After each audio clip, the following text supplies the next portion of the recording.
Praise the Lord. சங்கீதம் 105:19.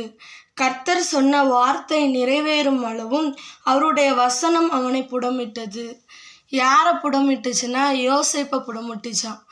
எதனால அவர் அவ்வளோ நாள் காத்திருந்தார்? 17 வயசில் சொன்ன தீர்க்க தரிசனம் சொப்பனம் ஏன் நிறைவேறலைன்னா, அவ்வளோ நாள் என்ன ஆச்சுன்னா அவருடைய வசனம் என்ன பண்ணுச்சு, அவரை புடமிட்டதான். உங்களுக்கு சொன்ன வார்த்தை நிறைவேறலை, நீங்கள் வருத்தப்படுறீங்களா? ஆனால் அவர் என்ன சொல்கிறாருன்னா, அவர் சொன்ன வார்த்தை நிறைவேறும் அளவும் அவருடைய வசனம் உங்களை புடமிடும்னு சொல்லி ஆண்டவர் கூறுகிறார். அப்போ அவருடைய வசனம் புடமிட்டா நம்மளை அழகாக உருவாக்கும். தகப்பனாகிய யாக்கோபு மரித்தார். மரிக்கும் போது என்னாச்சு, நான் எல்லா சகோதரரும் பேசுகிறாங்க. போய் பேசும்போது என்ன சொன்னாங்கன்னா, நாங்கள் பண்ணதுக்கெலாம் மன்னிச்சுக்கோங்க, நான் உனக்கு அடிமையாக இருப்பேன் சொன்னாங்க.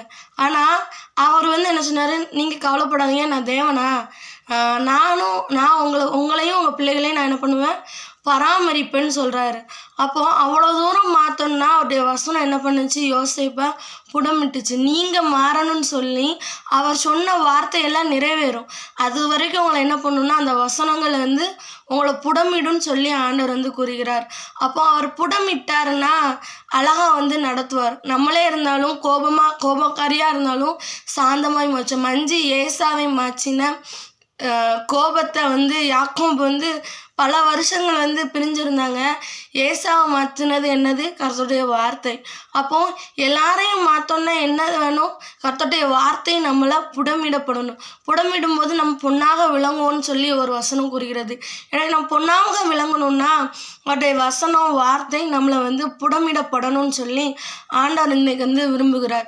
எனவே நாம் அவர் புடமிட நாமே என்ன பண்ணணும்னா அர்ப்பணிக்கணும்னு சொல்லி அவர் விரும்புகிற தேவனாக இருக்கிறார். எனவே அவருடைய வார்த்தை நிறைவேறும் அளவும் நம்மை வசனங்கள் புடமிட நாமே அர்ப்பணிப்போம். கர்த்தர் உங்களை ஆசீர்வதிப்பாராக. தேவ கிருபை உங்களோடு இருப்பதாக. ஆமென்.